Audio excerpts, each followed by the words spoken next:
which stands, one nation, under God, indivisible, with liberty and justice for all. Almighty and everlasting God, who presides over all things in heaven and earth, come and preside over those deliberations so that those that make the decisions may be guided by your wisdom. Amen.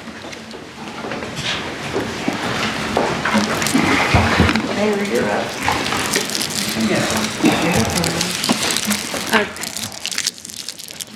Oh, yeah, because it's a work session. Sign it.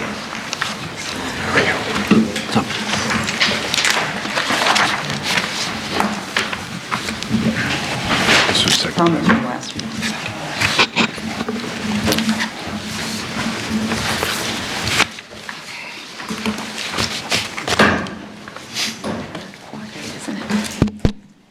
Good evening.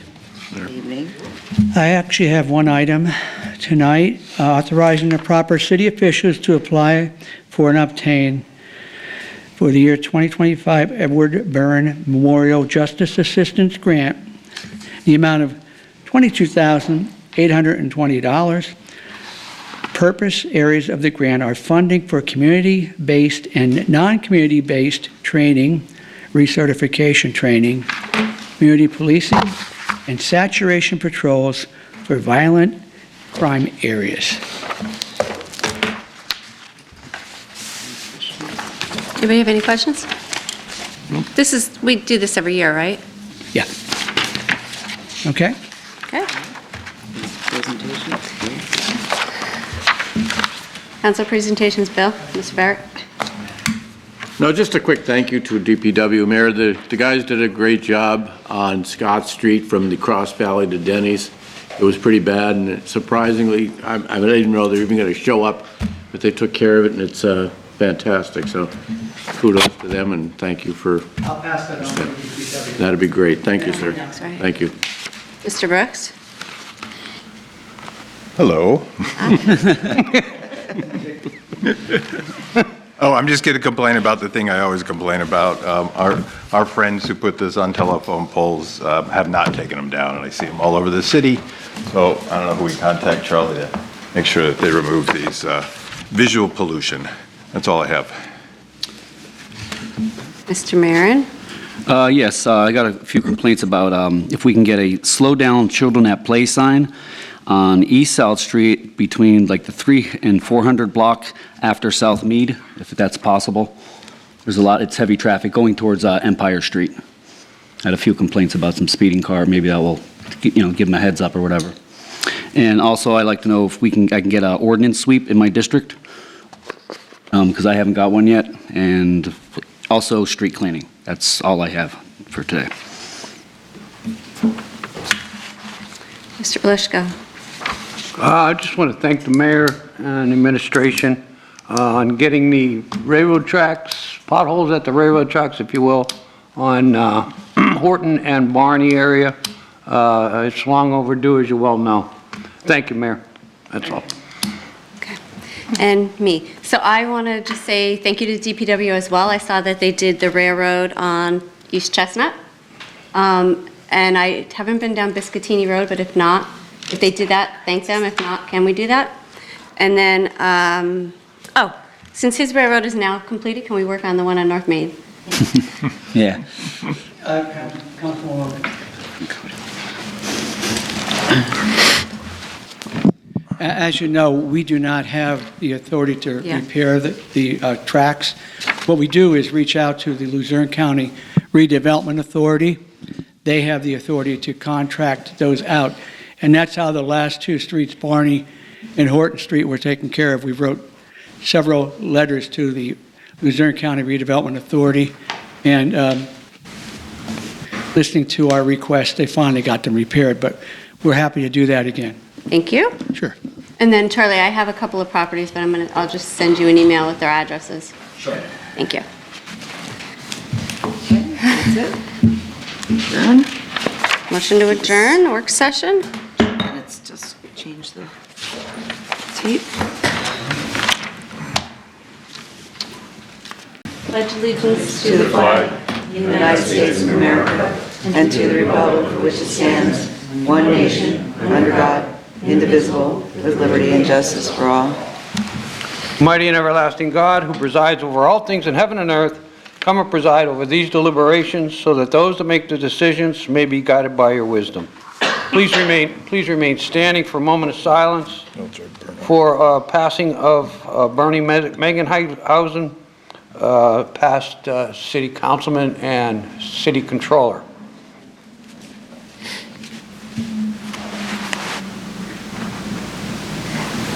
Thank you. Roll call. Mr. Barrett? Here. Mr. Brooks? Here. Mr. Mirren? Here. Mr. Belushko? Here. Mrs. McClay? Here. Also in attendance is Mayor George Brown, Controller Tony Thomas, Administrator Charles McCormick, Assistant City Attorney Maureen Collins, Code Enforcement Officer Dan Kratz, Assistant City Clerk Tracy Smith, Administrative Assistant Lisa Sanfilippo. Good evening. Welcome to tonight's regular session of council. Please turn off all cell phones. Following are examples of some important council rules. They are not intended to be a complete list. Please adhere as closely as possible to the 5-minute speaker presentation time limit. No persons are allowed to address the council from beyond the rail, except the speaker at the dais who has the floor. The chairperson shall preserve order and decorum and prevent attacks on personalities. The chairperson shall determine all points of order. No person except city officers or their representatives shall be permitted within the rail during any meeting without the express permission of council. Council kindly asks that the public please vacate the building within 10 minutes after the meeting adjourns.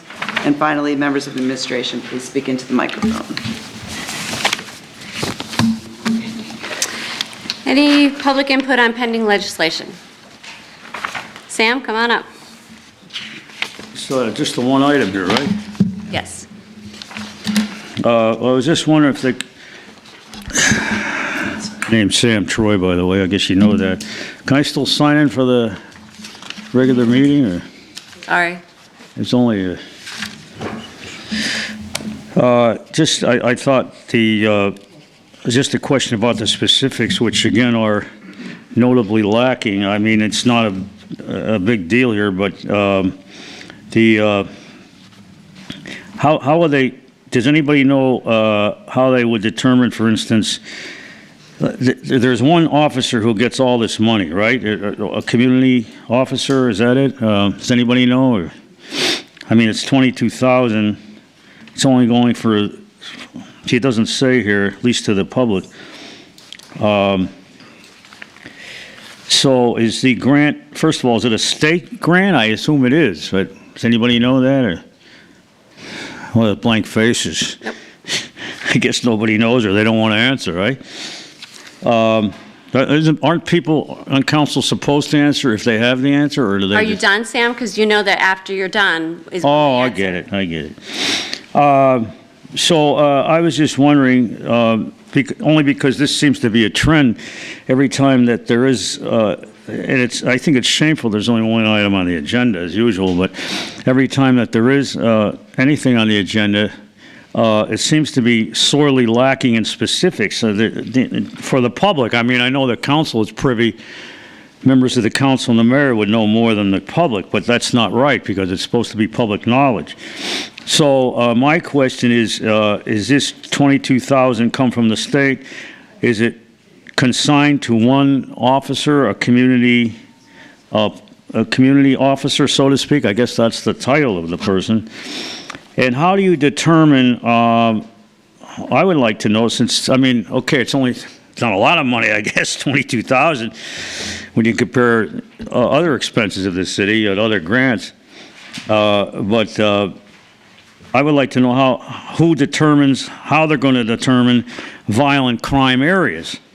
It says here that the purpose of the grant for funding community-based and non-community-based training.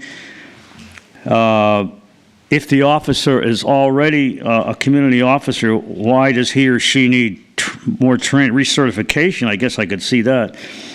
But how are the violent crime areas determined? Because if you ask me, I think the whole city has a tendency towards violent crime. I mean, does anybody know that? Is it going to be, are they going to look at statistics? Or I guess that's what they're going to do, but I don't know what good statistics will do you, because you have a potential for violent crime anywhere, I think, in the city, especially like I was going to say, especially the downtown, I don't know if that's true. We have violence up in our area in the Heights, and that murder several months ago on Hazel Street. And what specifically will this person be doing to prevent violent crime?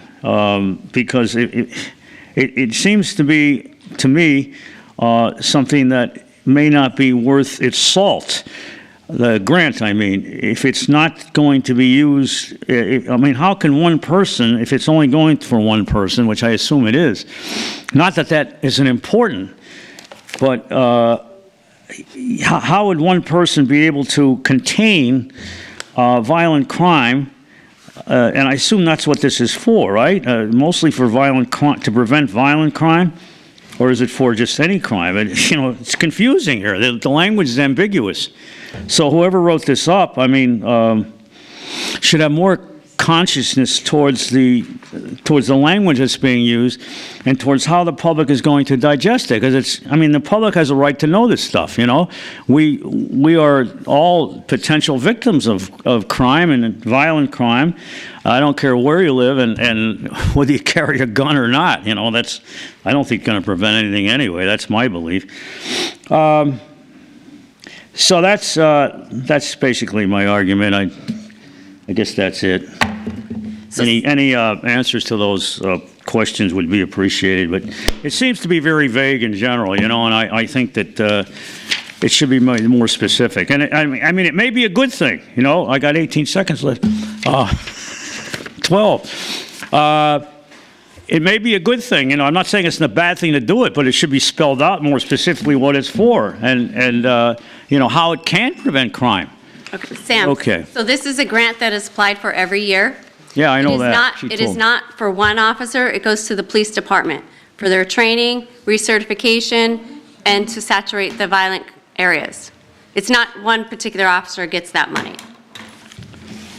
It's for the police in Police general. department. And they apply for it every year. But how specifically, what actually do they do to prevent the crime? Is there something specific? I mean, that this grant allows? This grant is going... It tells you right in here, it's community-based trainings, recertification, and saturation patrols for violent crime areas. That's what the money is going to be used for. But how is it going to be employed? That's the question. I mean, what are they going to do with this grant that they're not doing now? I'm sure that Chief Boyle can answer that Because question. that's a serious issue, crime, especially violent crime. I agree. You haven't answered asked the question, It is a Jessica, grant. but that's all right, You haven't really answered my questions. Wow. And nobody else knows a thing, but they're going to vote for it. Now, that's not right. Okay. It's a grant, Sam. It's probably a training. It's a grant.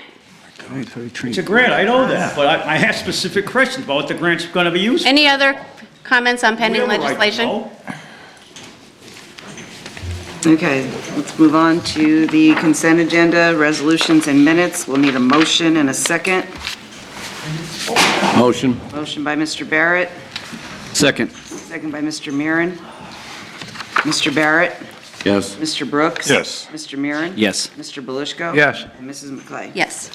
Resolution passes. Council, I don't think they have any more presentations.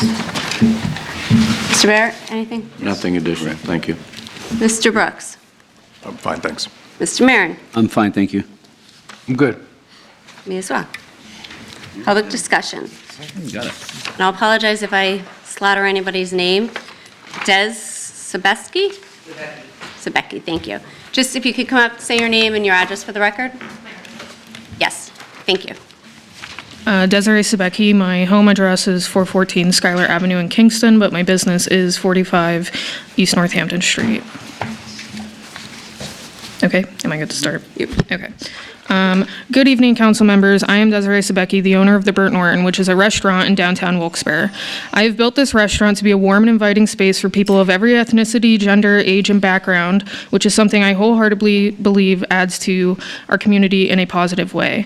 On March 26, 2026, I was visited by a member of code enforcement who then approached my manager telling them that we could no longer use our oven, our stove, or our flat-top griddle.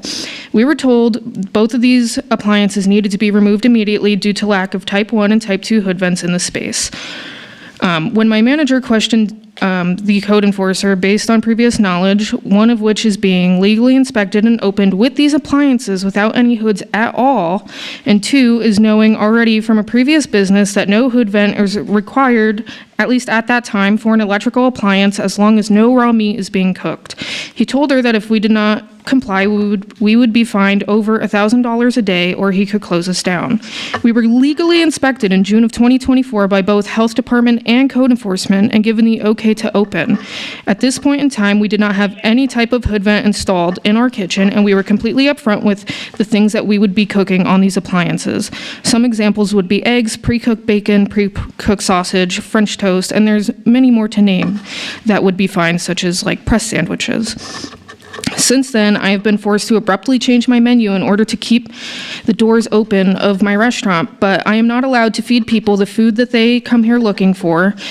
And because of this, I am ruining my reputation of my business, and I have lost countless customers due to the abrupt change. I have lost thousands of dollars weekly because of this. I just want to know how the city expects me to keep my business alive when they've taken everything I have built. On April 2nd, 2026, I'm going to start that over. On March 31st, I had a phone call with the mayor, and he told me that he was going to send a third-party inspector to look over the current ventless hood that the griddle was sitting on. That inspector, his name was Mike. He did come and inspect, but he told my manager the same thing, that we could not use the griddle, the stove, or the oven. But as of today, we have lost an estimate of $4,000 per week since being unable to use our appliances. In the past 2 weeks, we have lost 58 customers and counting during breakfast hours alone, many of which these customers have been regulars, and they have not come back. We have not had a single breakfast order this week because we cannot serve eggs or meat. This is detrimental for our business, and we can't say for sure if any of these people will ever return again. And I do have points to prove that my ventless hood is in compliance. Our ventless hood is the Equipex Sav-G Pally hood, and it is UL tested, listed, and approved with UL 710B certification for ventless hood systems. The 710B is a standard for safety regulations regarding commercial cooking systems. The 710 certification is for a vented hood system. 710B is for ventless. This meets grease emissions standards per International Mechanical Code for each griddles that produce less than 5 milligrams of grease at 500 cubic feet per minute. We use our griddle to cook sandwiches and eggs. We do not have fryers, nor do we cook raw proteins. Therefore, we meet the less than 5 milligrams of grease at the exhaustion flow of 500 cubic feet per foot. I have been nervous about coming forward to the council with my concerns because I'm worried that once I do this, code enforcement will find a way to take action against me to ensure that I lose my business. We have no choice but to try to rebrand the Burnt Norton from what it was and is known as to something completely new. And if we can't figure that out, we will have to close our doors. Thank you. Thank you. And then I guess I would like to request a variance to use my griddle. I would like a 30-day variance, a 60-day variance, or 6-month variance, being that there was no harm to anybody. It's not like this popped up because somebody was injured. This popped up because it's an unfortunate event, and I understand that. I understand the safety of everybody, but I can't spend $20,000 on a hood overnight. I need time. Thank you. If you don't mind, I'm going to have all of the Burnt Norton come up and speak, and then we can address it that way, if everybody is okay with that? Okay, thank you. Laura Keller?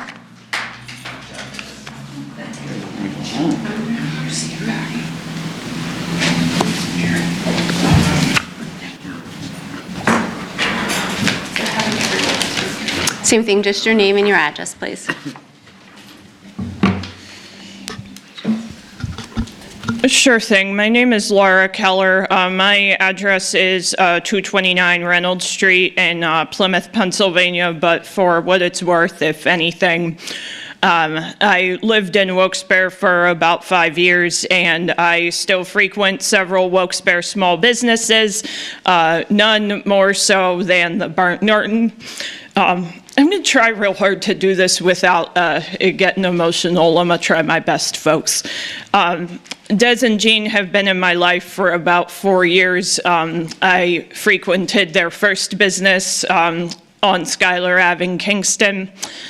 And over the last 21 months, they've welcomed artists, comics, poets, animals available for adoption, and anyone else who walks into their space. Des is a NEPA native who cares deeply about her community and has donated profits from her restaurant to feed senior citizens in nearby high-rises and support local libraries. Des cares deeply about following all rules and standards to make sure her food is prepared in a safe and healthy way. Up until Thursday, March 26, 2026, Des was under the impression she was doing just that when she was blindsided by someone from Wilkes-Barre City Code Enforcement coming in and stating that her hood vent was not the correct one. She already, of course, touched on that. Did what she always does and worked diligently under pressure to create a new menu within 24 hours in hopes of keeping her business operational. She has since followed the city's instructions but has lost an immense amount of business over the last 2 weeks because customers are coming in expecting their favorite dishes only to find out they're no longer being served.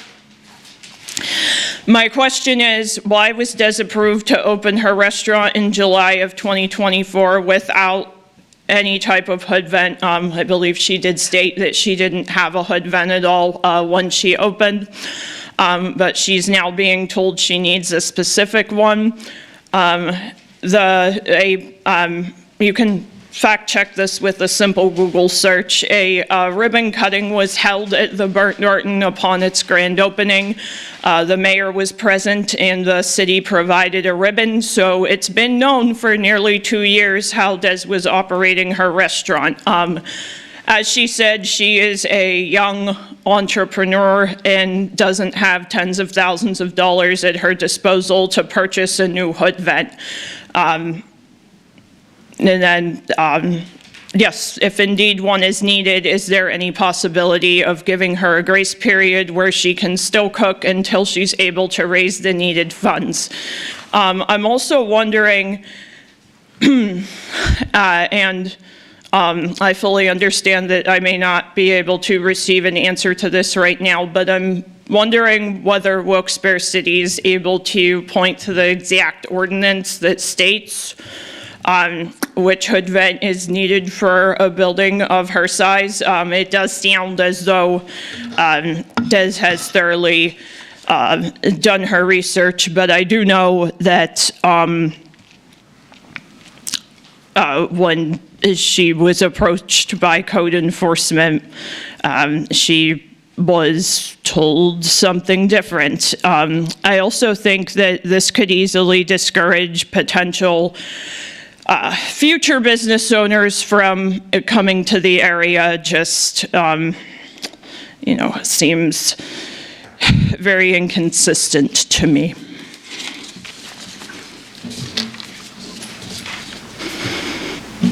Thank you. Thank you. Thank you. Sarah Harris? She's not here. Sarah here? No? See her. Just thumb through, make sure. I think that is all, that's all on the Burnt Norton, so. You want to address anybody? Is that, I Dan? have one question. Sure. This equipment that's being referenced, this griddle and everything, the equipment that's being referenced, is this is this new equipment, or is this equipment in there all along, right from the day one? I'm not sure if this is new equipment that was just added, or was this? There's lack of equipment. To come back. Rebecca.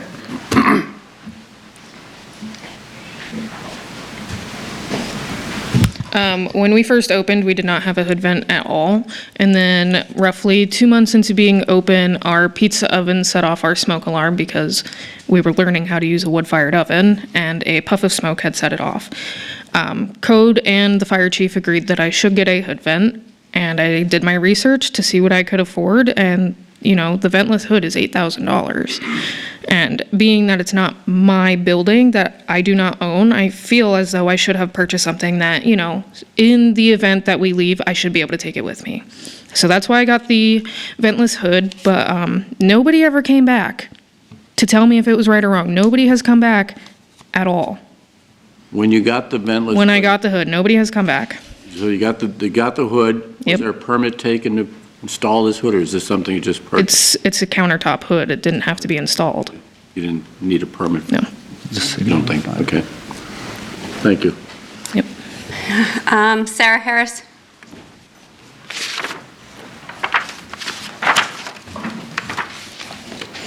Good evening, everybody. Thank you for your time.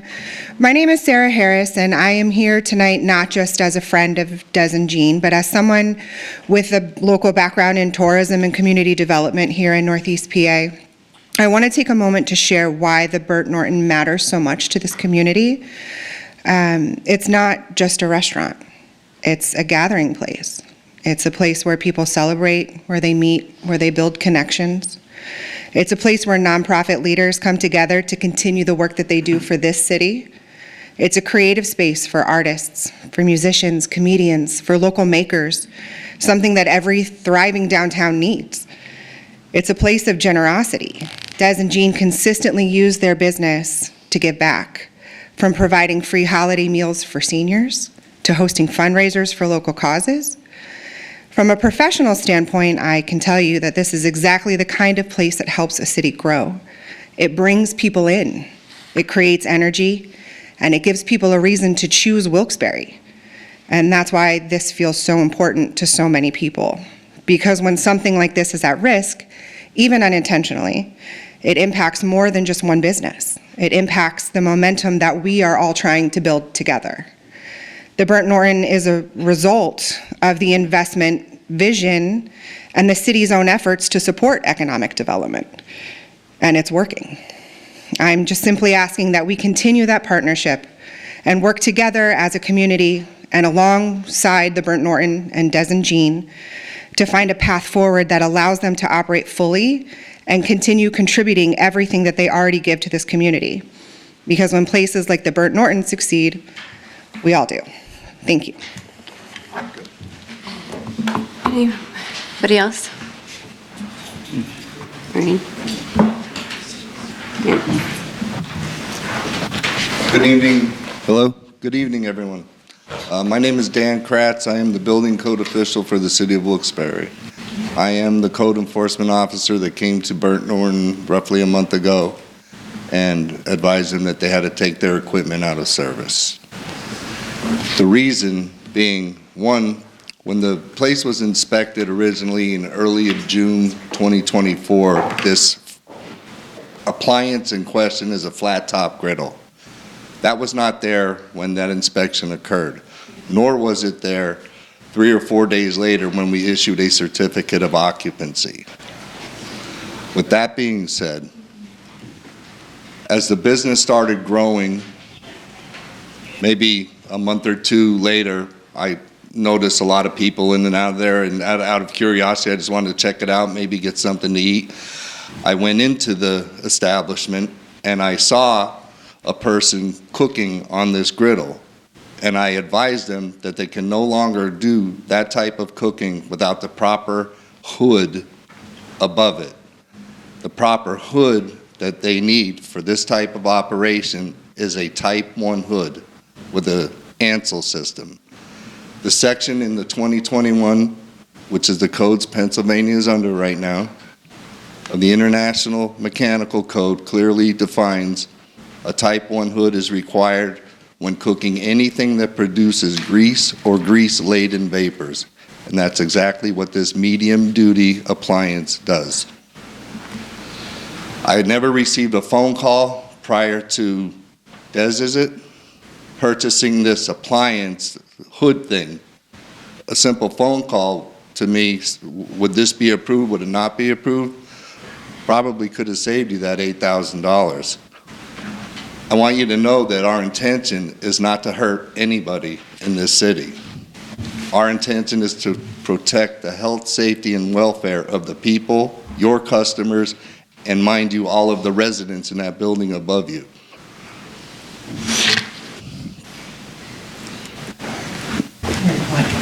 I did not close the entire restaurant. You still have a pizza oven No. that can be used.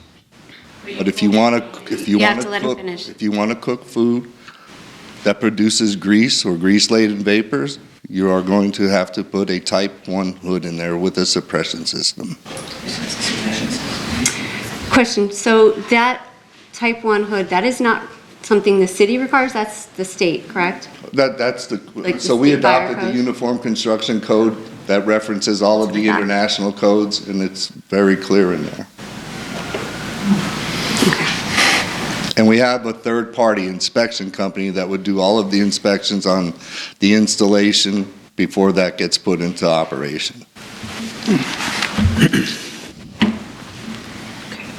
Can I reply? We normally don't, Yeah, that unit is not approved. The venting that you have there now, it's not approved. Right, but I was told that the issue with it is that because it doesn't have the UL sticker on it, that it's not approved due to it being UL tested, but when I called the manufacturer, it is tested, listed, and approved with the certifications. So all that, you guys have to do is call and find out. Eggs and French toast. that you can't yell out. So have you discussed that hood you've discussed that hood before? No, and I would like to also say, I did have it riddled when it's riddled. Okay, so you have not discussed that hood with code enforcement about it being authorized, about it being up to code? I wasn't aware that I had to. Well, that's what I'm asking. So No, I didn't. that would be my recommendation, is you get with them to discuss that, and then I guess you can, So we were there last week with our mechanical inspector Okay.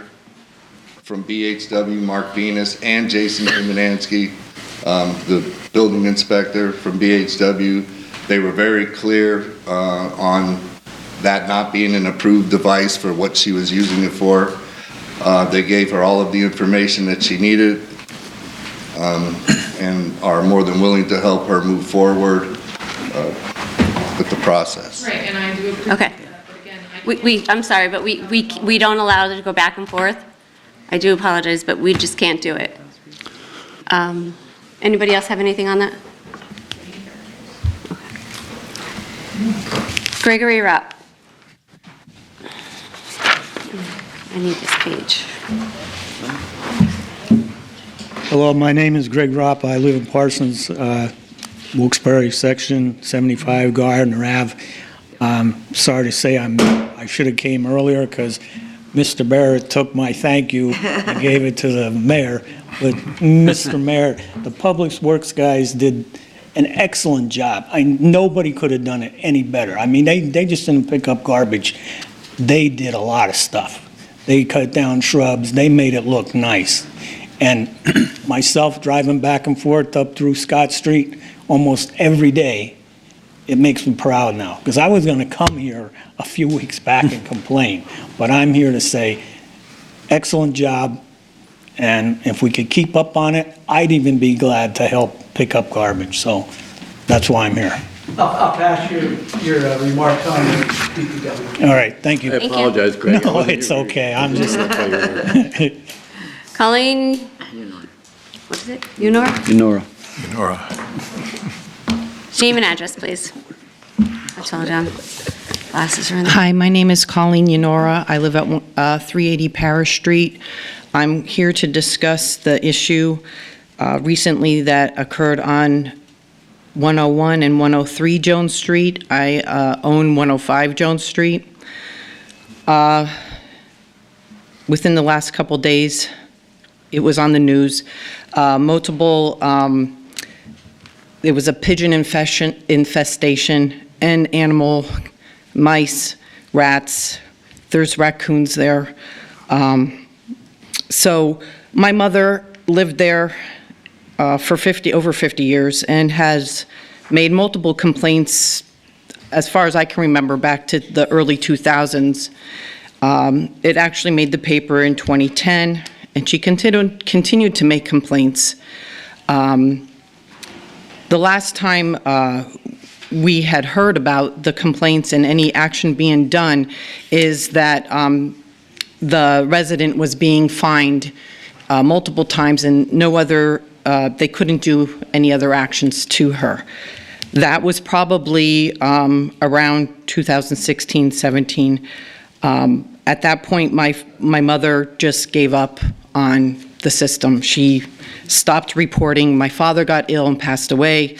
She ended up being ill, and so since then, there had been no reports since recently. But I do know that the neighbor on the other side had made multiple complaints regarding this. So, so really what I'm here is to just indicate is this didn't happen overnight, didn't happen over a year. It happened over numerous years. My questions are, I would think that there should be a system or process in place.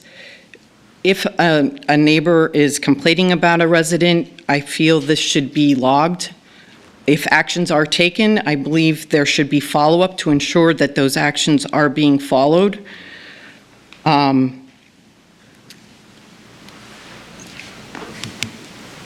Current situation, I just have fear that because of all the movement that is being done in the house now, we literally have a video of the mice at the windows, and they're going to go somewhere. So once people are in there, they're going to be moving out to the neighboring houses, and I'm hoping that there will be actions taken to further exterminate or catch the mice, the rats, the raccoons. I feel that my mom might not have been the only person that have given up on, the process. I think there's other people in Wilkes-Barre that do make complaints and they're not being addressed. I think that's all I have. Thank you. Anybody?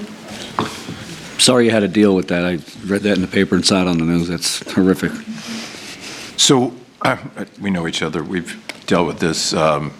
Thank you, Kathy, for pulling the minutes. 2017 was, parents came here to council. 2019 is the last time I heard about it.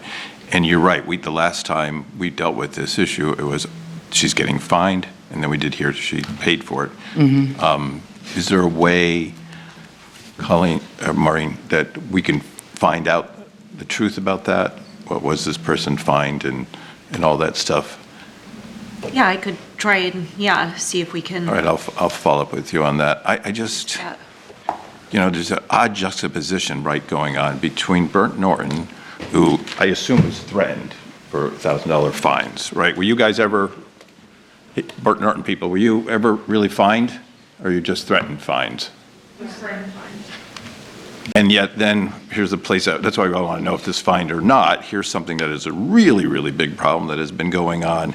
I found out in the city system, they have first recorded back in 2009. So that's 17 years of dealing with this issue.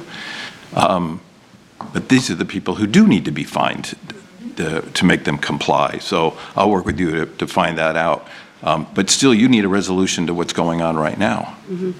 And that is either the house is cleaned up by the current owner, or the house could possibly, if it's even still fit for habitation in the future. Right, I have no idea. Yeah, so this is other things I have to find out. Yeah, because right now I feel that the rats, the mice, everything's still a problem. It's still a health issue realistically, because they're going to go somewhere, and it's going to be the neighbors. Right, and it's raccoons too. You have raccoons. There's raccoons there. Right. Is there a way they could set a trap or something? Traps? So what happened right now is the pigeons are gone from that. They took like 300 and some pigeons out. Right, but the mice are still there, the rats are still there, the raccoons are still there. Okay, so the city needs to follow up on that. All right, so I'll work with the administration. Go ahead. Charlie's. I'm aware of it from, it was our staff that was there all day getting it resolved. I can tell you, at least in the 7 years I was city administrator, this property is not on my radar. So Today I was out most of the day, out of town. I'll begin tomorrow to do whatever process we need to do to try to alleviate rats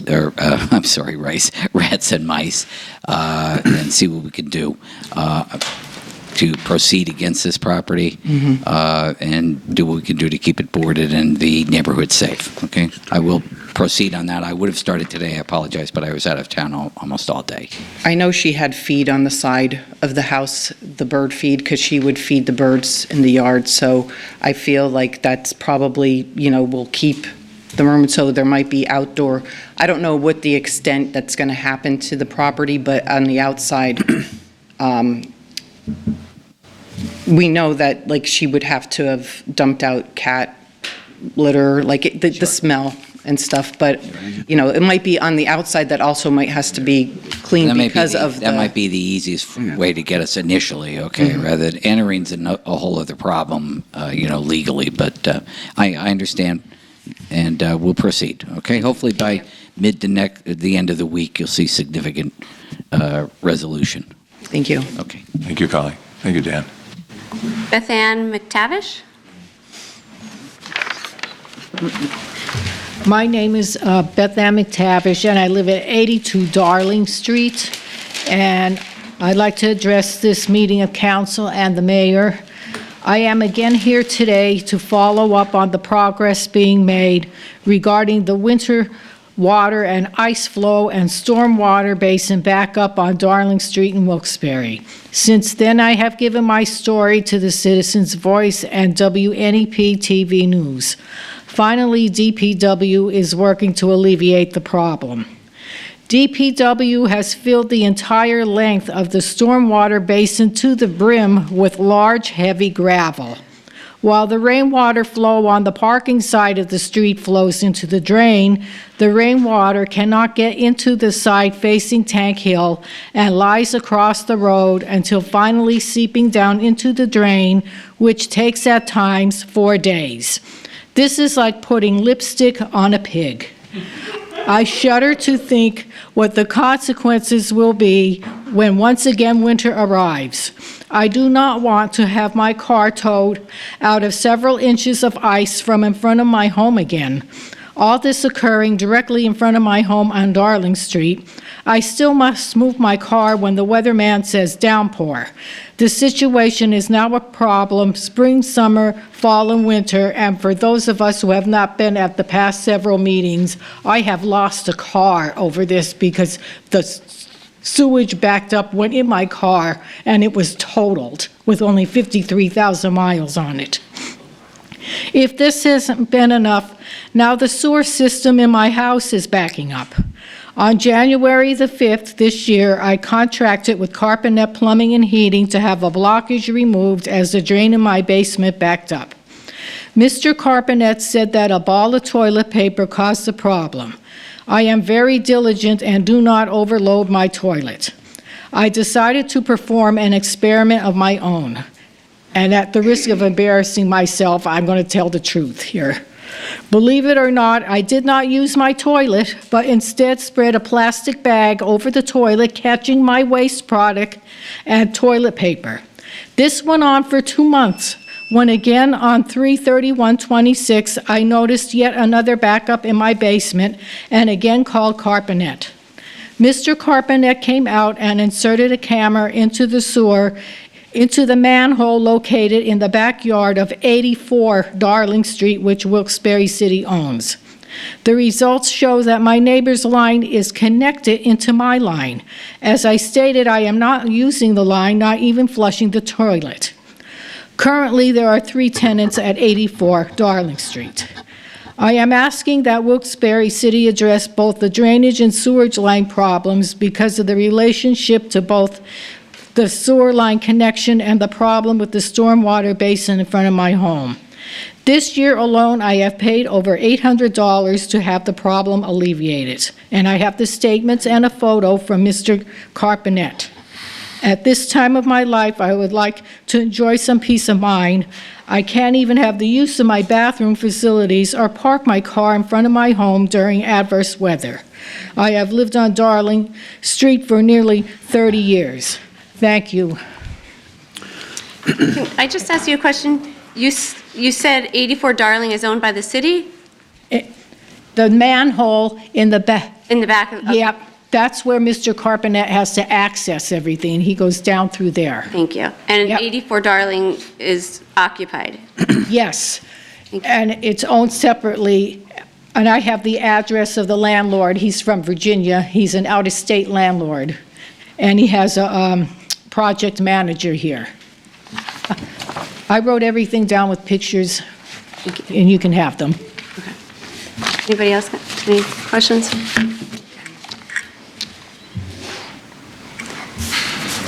They do a lot of this place. Jim Burden? Like the lateral. It's not on the city. Good evening. Jim Burden, 58 Taft Street, Wilkes-Barre. Hello, everybody. I'm back. All right. Start off with, okay, East Northampton Street, right across from Taft Street. The mirrors pointing down towards Empire Street is off, right? DPW came out, they picked up the mirror and left it. You can't see coming out of Taft Street, okay? A couple times I pulled out, almost got the front end of my car taken off. Okay, if you could please get in touch with them, ask them to replace that mirror for me, I'd appreciate that. Okay, I've discussed it with people about Meade Street, about these vehicles come flying down Meade Street about 70 miles an hour running through stop signs. There's no signs on Meade Street saying school zone 15 mile an hour. I've asked to have a sign put, the flashing stop sign put up there. This way here on Meade Street and Rose Lane, have a flashing sign reflecting going around. I stand out there as a crossing guard and I'm out there and I'm waving my stop sign like this to have them stop. I'm tired of out there yelling at these people to stop. Well, you know what they say to me, right? They give me a nice little gesture. Well, and then they run through that stop sign, and then they run through the one over on Hillside in Meade. They just fly right through them, boom. The crossing guard down there, she almost got hit again the other day. I mean, this is what they do, and then they just run through. I got one, I said to the mayor the other day, I says, he has a New York license plate on the front of his car and a Pennsylvania license plate on the back. Is that... Bill, is that legal? No. I didn't think so, right? Well, this is what they're doing, right? And you try to talk to them, and they just wave you off, right? And, but if you can you please, somebody, and then when you have them come up, they come up, you try to tell them, park halfway down Rose Lane, facing up, all right, on the upside. This way here, when they come flying through the stop sign, go right after them, ticket them. Don't let them see you and say, well, I'm just there to deter them. No, you're there to write them up for running the stop sign. This is the only way you're going to get these people to stop running them. Start writing them up, fining them, nail them. You know, don't take any BS from them. You know, and don't let them say, no complainte. No, you complainte, you got a driver's license, you know? If they have a driver's license, because 9 times out of 10 they don't. Because the one day the one officer pulled one over, no registration, no license plate, no driver's license, had the car towed away, right? I seen that. He did his job, right? So if we can, please get these guys to start doing their job. And I mean, I'm not saying they don't do their job, they do their job, right? But we need to start stopping these guys from running these stop signs. They're running them all over the town. I had the bus driver from LCTA.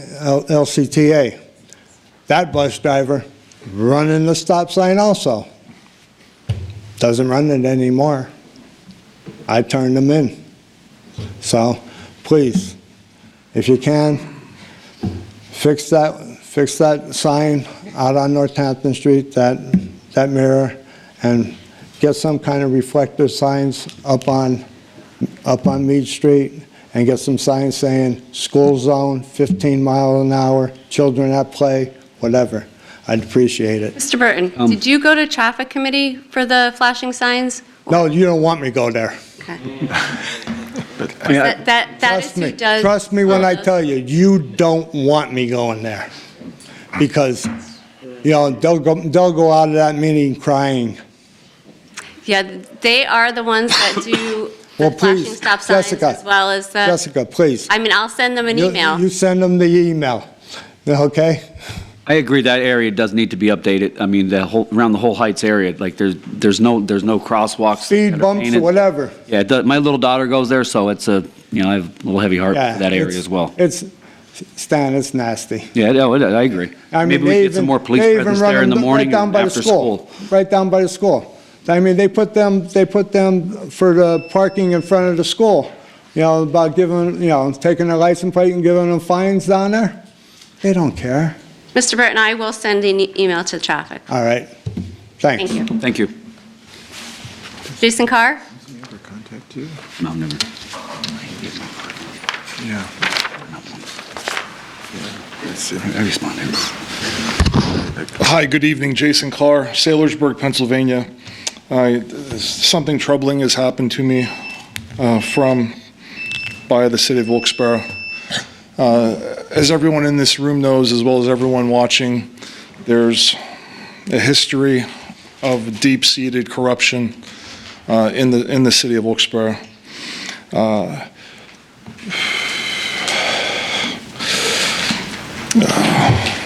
Last week, I realized that for some reason I had not received a single bill, a single city property tax bill from the city of Wilkes-Barre.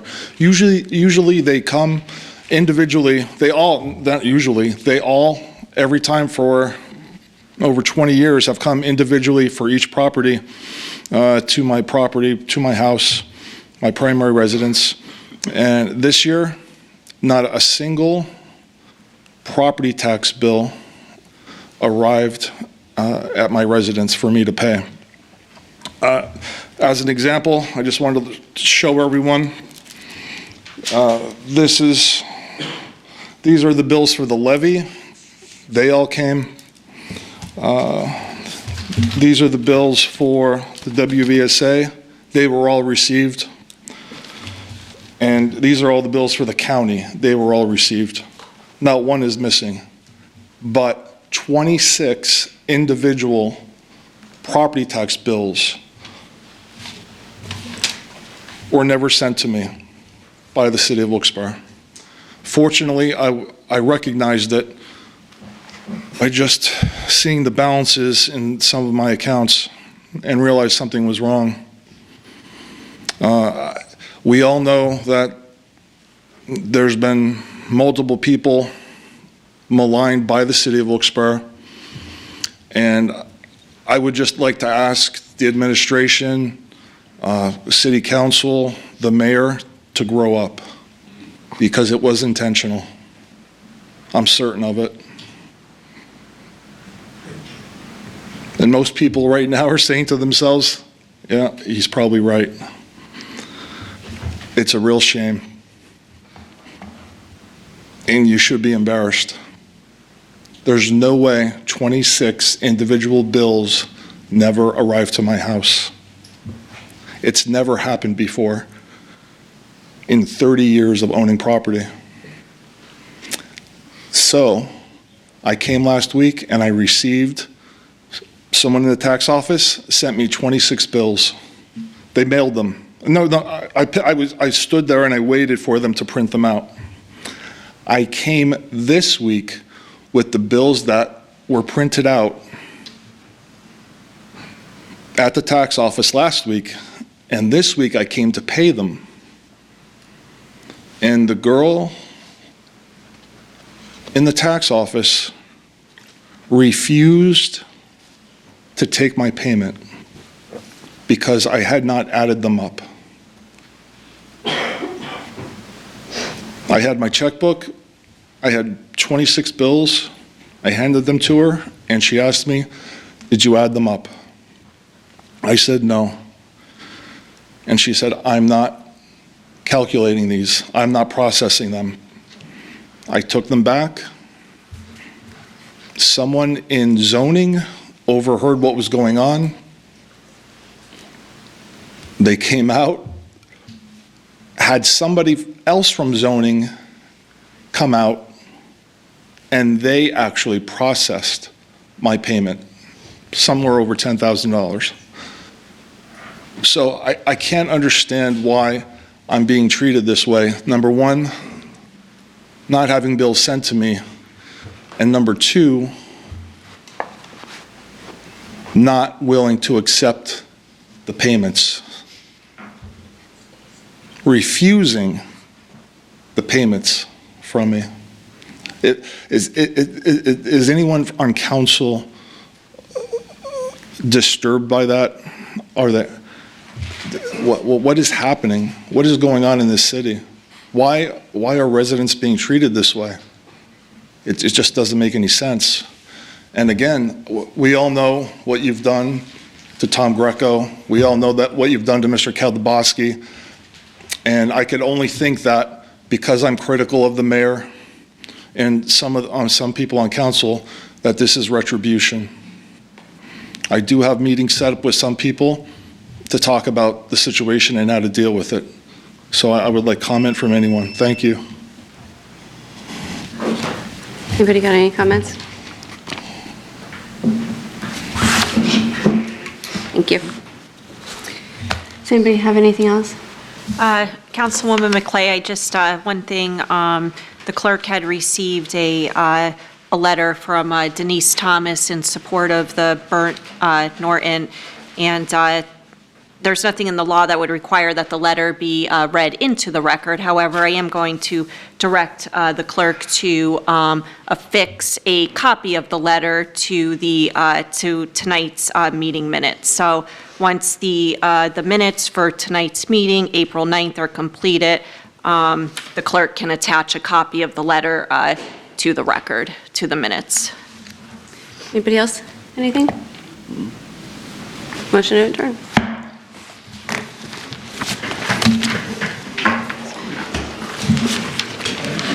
No.